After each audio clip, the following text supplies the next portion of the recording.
Hello everyone, welcome to your educator. हम लोग कर रहे हैं नीट 2022 का टॉपिक वाइज रिवीजन, जिसमें आज का टॉपिक है रोलिंग मोशन और इसका हम लोग कंप्लीट रिवीजन करेंगे और साथ ही साथ ये भी देखेंगे कि नीट में कैसे क्वेश्चन पूछे जाते हैं और फॉर्मूला को याद बेस्ट तरीके से काफ़ी कम मेहनत में कैसे याद आप रख सकते हैं। चलिए क्लास की शुरुआत करते हैं।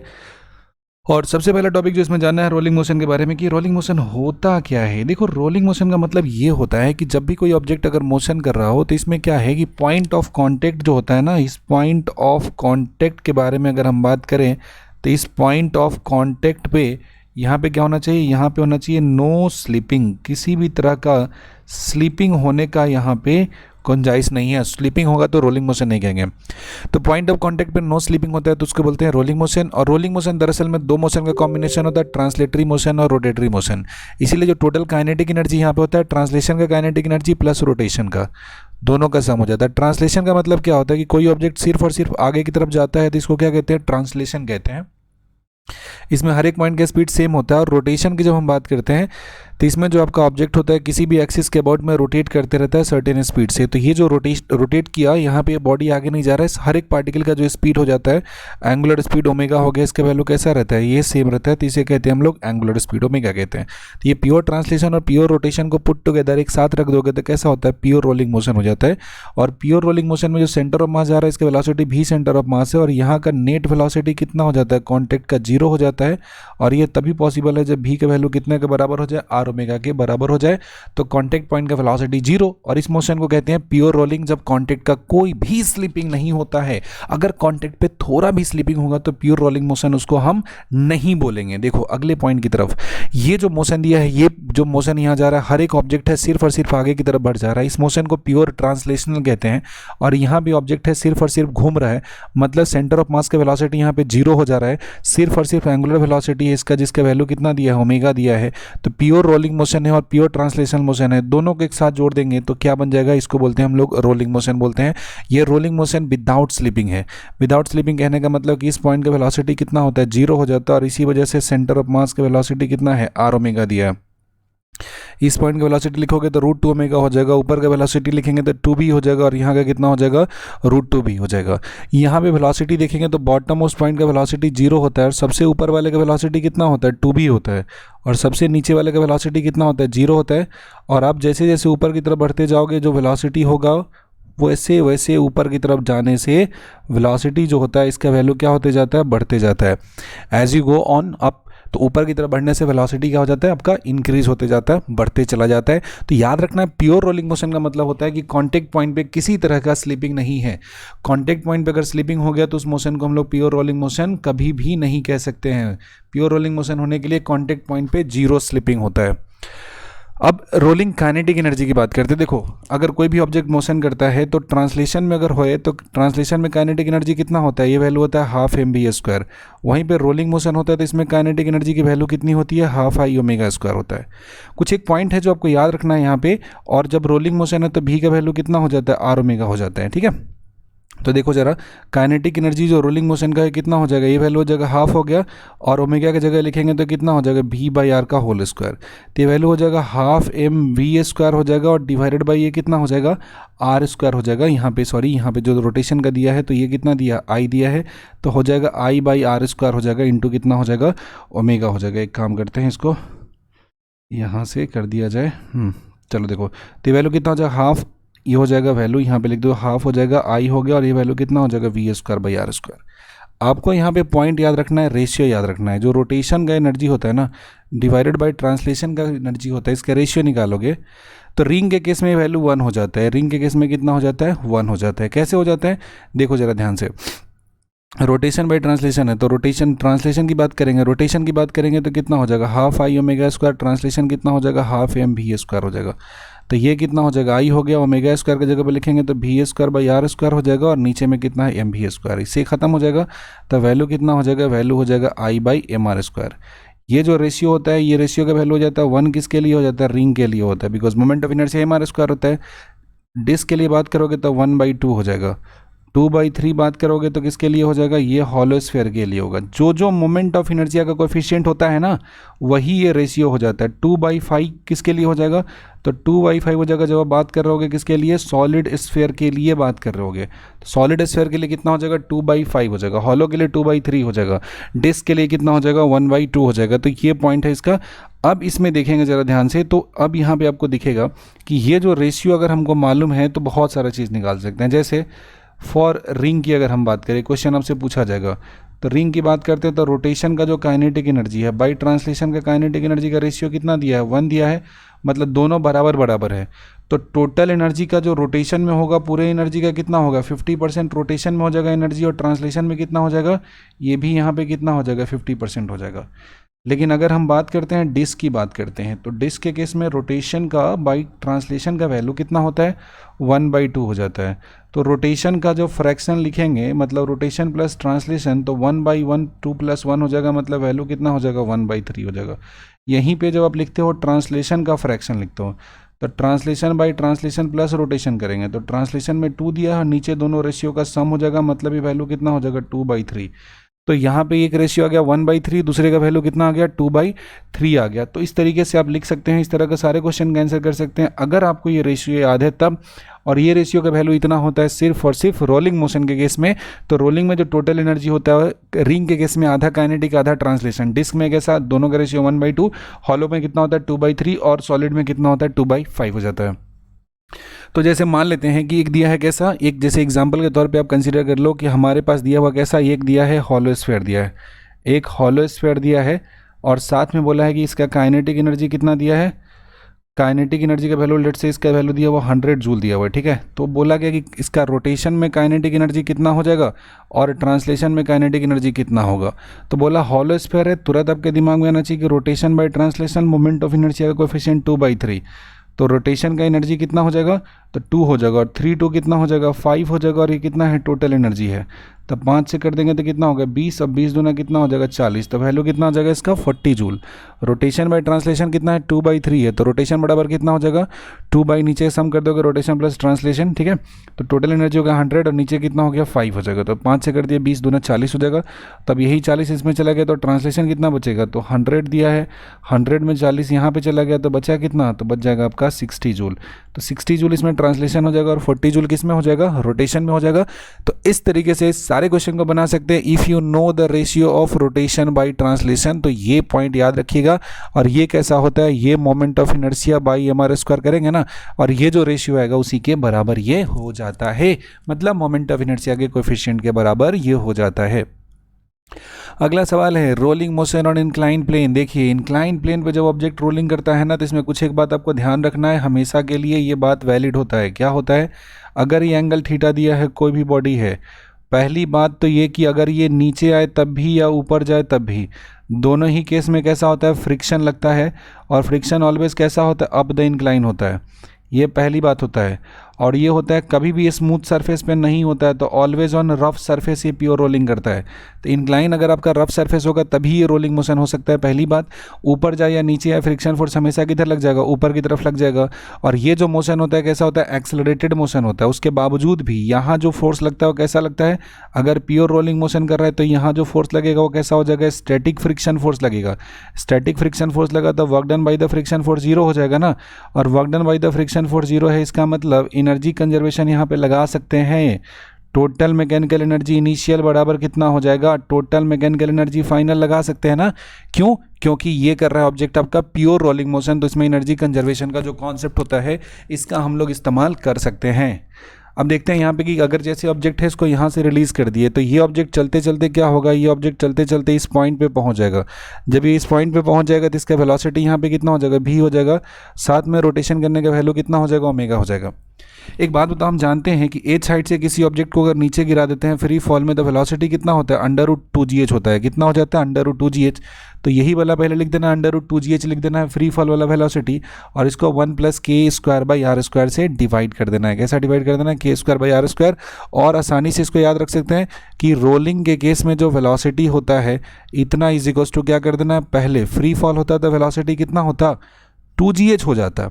अब ये 2gh से कम हो जाएगा, 2gh से कम हो जाएगा तो इसका वैल्यू लिखेंगे आई डिवाइडेड बाई कितना हो जाएगा एम आर स्क्वायर। ऐसे भी आप इसको याद रख सकते हो। तो ये होता है इंक्लाइन से कोई ऑब्जेक्ट जब नीचे गिरता है तो उसके वेलोसिटी का वैल्यू होता है। समझ में आ गई बात।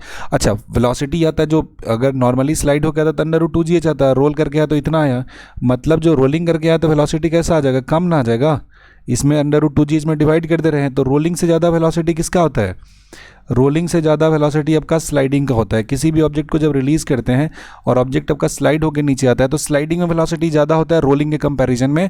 और ये जो होगा हमेशा रोलिंग किस में हो जाएगा, ये होता है सरफेस होना चाहिए, रफ होना चाहिए ऑलवेज। और रफ होने के बावजूद भी टोटल मैकेनिकल एनर्जी कंजर्व होता है। और इस रफ सरफेस पे फ्रिक्शन फोर्स हमेशा किधर लगता है, अप द इंक्लाइन लगता है, ऊपर की तरफ लगता है। समझ गए। चलिए अगला पॉइंट है कि किसी ऑब्जेक्ट को अगर ऊपर से नीचे ड्रॉप कर देते हैं तो रोलिंग करते हुए आता तो एक्सेलरेशन कितना हो जाता है। देखो ध्यान से, एक्सेलरेशन की बात करते हैं ना तो अगेन यहाँ पे भी फोर्स का इक्वेशन लगाएंगे, टॉर्क का इक्वेशन लगाएंगे, सॉल्व कर देंगे, सारा कुछ आ जाएगा। फ्रिक्शन लग रहा है ऊपर की तरफ, नीचे की तरफ mg sin थीटा। जैसे फ्री बॉडी डायग्राम देखेंगे तो क्या हो जाएगा, यहाँ पे नॉर्मल लग जाएगा, इस डायरेक्शन में बात करोगे तो कितना हो जाएगा, ये वैल्यू हो जाएगा mg sin थीटा हो जाएगा। अप द इंक्लाइन बात करेंगे तो फ्रिक्शन लग जाएगा, इधर की तरफ बात करते हैं तो कौन सा फ्रिक्शन लग जाएगा, mg cos थीटा लग जाएगा ना, ये पॉइंट हो जाएगा। और क्या इक्वेशन लगा देना सॉल्व करने के लिए कि नेट फोर्स का जो वैल्यू होता है मास इंटू एक्सेलरेशन होता है, टॉर्क का नेट वैल्यू होता है कितना होता है, आई अल्फा होता है, और प्योर रोलिंग में एक्सेलरेशन ही इक्वल्स टू कितना हो जाता है, आर अल्फा हो जाता है, तभी जाके इसको प्योर रोलिंग कहते हैं। इंक्लाइन प्लेन पे कोई ऑब्जेक्ट अगर नीचे की तरफ आता है तो उसका एक्सेलरेशन कितना होता है, जी साइन थीटा होता है। कितना होता है, जी साइन थीटा होता है। और इसी जी साइन थीटा को आई बाई एम आर स्क्वायर से जब डिवाइड कर देते हो तो क्या आ जाता है, ये तुम्हारा आ जाता है वैल्यू ऑफ एक्सेलरेशन। एक्सेलरेशन का वैल्यू हमेशा स्लाइडिंग में ज़्यादा होता है रोलिंग के कंपैरिजन में, बिकॉज अगर कोई ऑब्जेक्ट स्लाइड करते हुए आ रहा है तो स्लाइडिंग के केस में जो एक्सेलरेशन होता है इसका वैल्यू कितना हो जाता है, तो इसका वैल्यू हो जाता है जी sine theta acceleration in sliding. Rolling में ये हो जाता है। जैसे पूछ लिया जाए आपसे कि बताओ रिंग का कितना हो जाएगा एक्सेलरेशन, तो रिंग के केस में क्या पुट करोगे, ये पुट कर दोगे जी साइन थीटा। रिंग का moment of inertia M R square तो कट जाएगा, तो कितना हो जाएगा वैल्यू 1/2 जी साइन थीटा ना हुआ। अगर यही फ्रीली आता है यहाँ से स्लाइड करते हुए तो जी साइन थीटा, रोल करते हुए तो कितना आ गया 1/2 जी साइन थीटा, ठीक है, हाफ हो गया। तो याद रखना है फॉर्मूला कि अगर रोलिंग करना है तो फ्री वाला जो एक्सेलरेशन है उसको डिवाइड कर देना 1 + i by M R square, और वेलोसिटी वाले में क्या करना है under root 2gh divided by 1 + i by M R square. मतलब जो रोलिंग है और एक्सेलरेशन है दोनों का फॉर्मूला याद रखना सिंपल है। फ्री फॉल में जो देता है नॉर्मली स्लाइड करके जो आता है उसका अंडर रूट 2gh कर दीजिए और उसको डिवाइड कर देना 1 + i by M R square, और एक्सेलरेशन में भी है तो उसका भी डिवाइड करना 1 + i by M R square. अगला है कि टाइम टेकन। देखो किसी ऑब्जेक्ट को यहाँ से रिलीज करते हो ना तो मान लीजिए इस डिस्टेंस आया तो इक्वेशन क्या लगा देंगे, इक्वेशन लगा देंगे s = कितना होता है ut + ½ at स्क्वायर होता है ना। तो यहाँ पे इस डिस्टेंस नीचे आना है, u का वैल्यू 0 हो जाएगा और ये इक्वेशन लिखेंगे तो ½ at स्क्वायर हो जाएगा ना। तो यहाँ से टाइम t का वैल्यू निकालेंगे तो ये कितना हो जाएगा अंडर रूट 2s हो जाएगा डिवाइडेड बाई कितना हो जाएगा एक्सेलरेशन ही हो जाएगा ना। अब क्या होता है कि एक्सेलरेशन का वैल्यू ज़्यादा होगा तो टाइम का वैल्यू क्या हो जाएगा, कम हो जाएगा। अगर यहाँ पे ध्यान से देखिए एक्सेलरेशन का वैल्यू ज़्यादा होगा इसका मतलब क्या हो जाएगा, टाइम का वैल्यू कैसा हो जाएगा, लेस हो जाएगा ना। एकदम सिंपल सी बात है। अब देखो एक्सेलरेशन का जो फॉर्मूला होता है ये कितना होता है, ए बराबर होता है जी साइन थीटा डिवाइडेड बाई होता है 1 + i डिवाइडेड बाई कितना हो जाता है एम आर स्क्वायर होता है। तो आप देख सकते हो कि मोमेंट ऑफ इनर्शिया यहाँ पे बढ़ा देते हैं। अगर मोमेंट ऑफ इनर्शिया बढ़ जाता है इसका मतलब एक्सेलरेशन क्या हो जाएगा, कम हो जाएगा ना। मोमेंट ऑफ इनर्शिया बढ़ा देंगे तो एक्सेलरेशन का वैल्यू हो जाएगा कम, और एक्सेलरेशन का वैल्यू हो जाएगा कम इसका मतलब क्या हो जाएगा, टाइम का वैल्यू हो जाएगा ज़्यादा।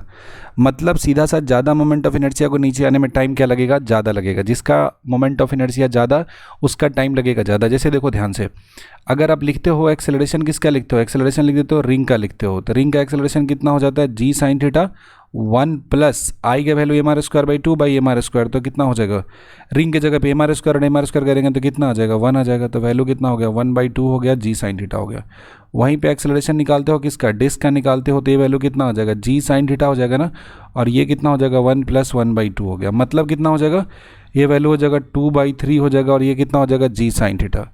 तो 1/2 का मतलब 0.5 ना होता है, 1/2 का मतलब 0.5 होता है, और 2/3 का 0.67 हो जाता है जी साइन थीटा। तो क्या हम कह सकते हैं कि एक्सेलरेशन जो दिया है डिस्क का ये वैल्यू ग्रेटर है एक्सेलरेशन किससे, रिंग से।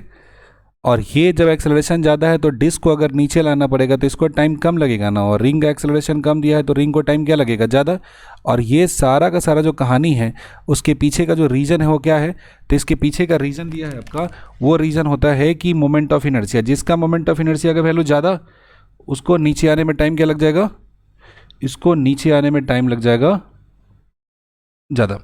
रिंग का मोमेंट ऑफ इनर्शिया ज़्यादा होता है तो नीचे पहुंचने में टाइम लगेगा ज़्यादा, और डिस्क है, डिस्क का मोमेंट ऑफ इनर्शिया का वैल्यू कैसा दिया है, इसका वैल्यू कम दिया है तो नीचे आने में टाइम क्या लग जाएगा, इसको कम लग जाएगा। क्लियर है, बहुत सिंपल सी बात है।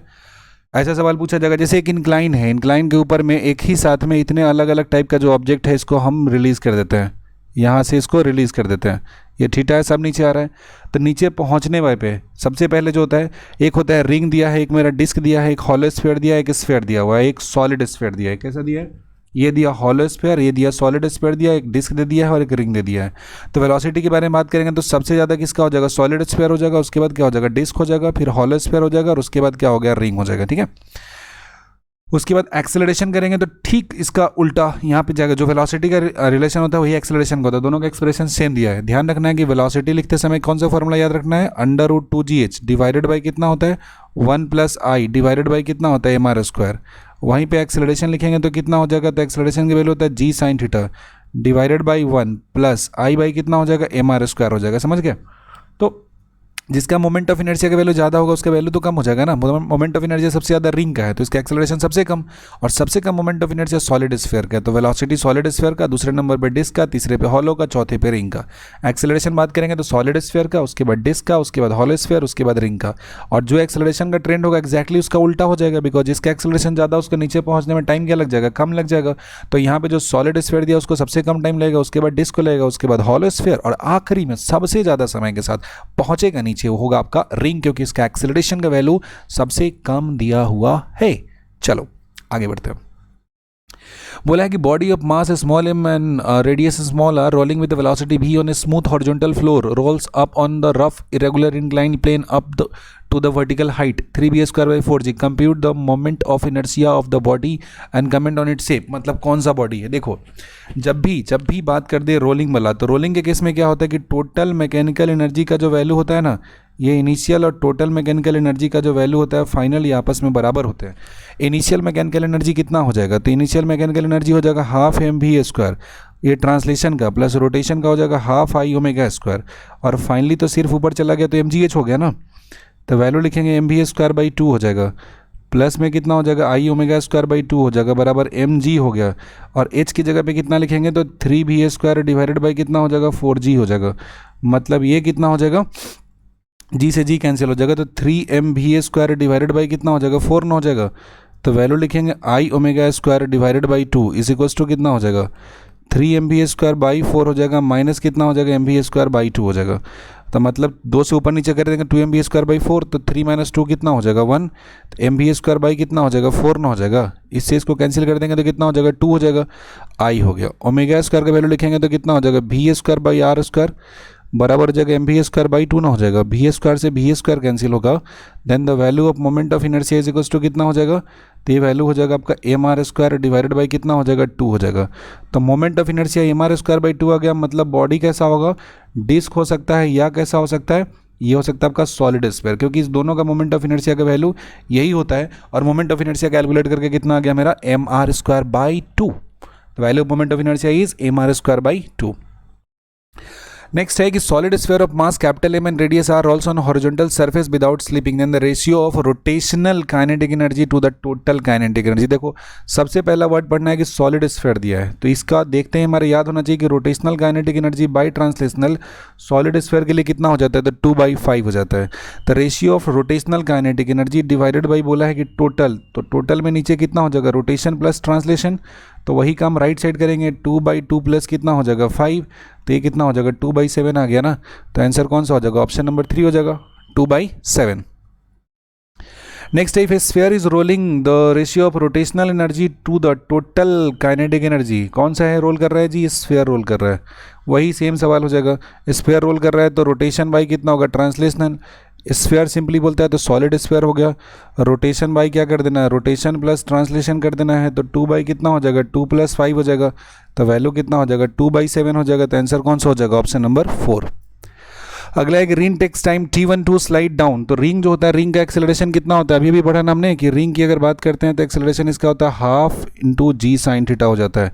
तो ये है t1 time and t2 to slide down पहले में स्लाइड है तो स्लाइड हो रहा है, तो पहले केस में जो एक्सेलरेशन a1 होगा स्लाइड में कितना हो जाएगा, g sin थीटा हो जाएगा, और दूसरे केस में a2 बराबर हो जाएगा, तो क्या कर रहा है दूसरे केस में रोलिंग है, तो रोलिंग के केस में कितना होता है 1/2 टाइम्स g sin थीटा हो जाता है। लेंथ एल दिया है, तो रेशियो ऑफ टाइम बताइए, तो टाइम का वैल्यू कितना होता है √2h डिवाइडेड बाई एक्सेलरेशन ही हो जाएगा।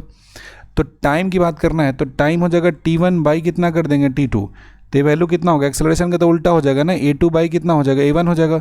a2 की बात करेंगे तो कितना हो जाएगा 1/2 g sin थीटा हो जाएगा, और a1 कितना दिया है g sin थीटा दिया है, तो इससे कैंसिल हो जाएगा, तो वैल्यू कितना हो जाएगा 1/2 which can be written as 1/√2।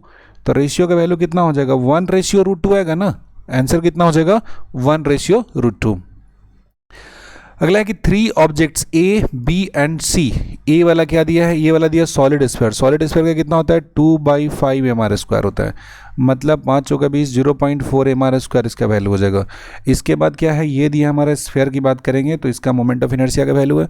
B दिया 3 सर्कुलर डिस्क दिया है, तो 3 सर्कुलर डिस्क का कितना होता है mr²/2 होता है, mr²/2 का मतलब 0.5 mr² होता है। ये कहानी किसका दिया है, ये कहानी दिया है डिस्क का दिया हुआ है, और साथ ही साथ दिया हुआ सर्कुलर रिंग दिया है, तो रिंग का मोमेंट ऑफ इनर्शिया कितना होता है mr² हो जाता है। ये किसका हो गया, रिंग का हो गया। तो इस केस में बताइए सबसे ज़्यादा मोमेंट ऑफ इनर्शिया किसका दिया है, सबसे ज़्यादा दिया है रिंग का। दूसरे नंबर पे कौन दिया है, तो दूसरे नंबर पे डिस्क दिया है, और तीसरे नंबर पे क्या दिया है, स्फीयर दिया है। तो बोला है कि रोटेट कर रहे हैं, they all spin with the same angular speed omega about their own symmetry axis, then the amount of work required to bring them to rest। देखो कोई भी तरह का बॉडी है ना, और अगर ये रोटेट कर रहा है तो इसके पास काइनेटिक एनर्जी होगा रोटेशन का, और वर्क करना पड़ेगा, तो जितना इसका रोटेशन का काइनेटिक एनर्जी इसको क्या करना पड़ेगा 0। तो जिसका काइनेटिक एनर्जी ज़्यादा उसको रोकने के लिए वर्क ज़्यादा, और काइनेटिक एनर्जी ज़्यादा किसका होगा, बिकॉज सबका स्पीड सेम है, मास सेम है, तो जिसका मोमेंट ऑफ इनर्शिया ज़्यादा होगा उसका काइनेटिक एनर्जी क्या हो जाएगा ज़्यादा। तो सबसे ज़्यादा काइनेटिक एनर्जी किसका है, रिंग का है, तो रिंग को रोकने के लिए जो वर्क डन होगा वो सबसे ज़्यादा होगा। दूसरे नंबर पे डिस्क को रोकने का वर्क डन हो जाएगा, और तीसरे नंबर पे हो जाएगा कौन सा, स्फीयर को रोकने का वर्क डन हो जाएगा। तो स्फीयर वाला केस होगा थर्ड कंडीशन में होगा, तो रिंग होगा सबसे केस ज़्यादा हो जाएगा, और रिंग किस केस में है, सी वाले केस में। तो work done in C is greater than the work done in B हो जाएगा, और that is greater than the work done in A, मतलब सी बी ए हो जाएगा। तो सी बी ए देखेंगे, ऑप्शन नंबर 1 यहाँ पे करेक्ट आंसर हो रहा है। तो ये हमने रोलिंग मोशन का एक थोड़ा ब्रीफ रिवीजन किया, हमने कुछ क्वेश्चन कवर किया और इसके कॉन्सेप्ट्स को एनालाइज किया, क्योंकि ये पर्टिकुलर सेक्शन से आपका एक क्वेश्चन कंफर्म रहना नीट के एग्जाम में, और इसमें फॉर्मूले का याद होना बहुत जरूरी होता है। Then go through it and revise it again and again, और ये आपका क्वेश्चन कॉन्फिडेंटली बनाने में काफ़ी मदद करेगा। अगर ये पूरा कंटेंट आपको अच्छा लगा है, then do consider subscribing this channel and hit the like button and share with others. Thanks for watching, bye bye.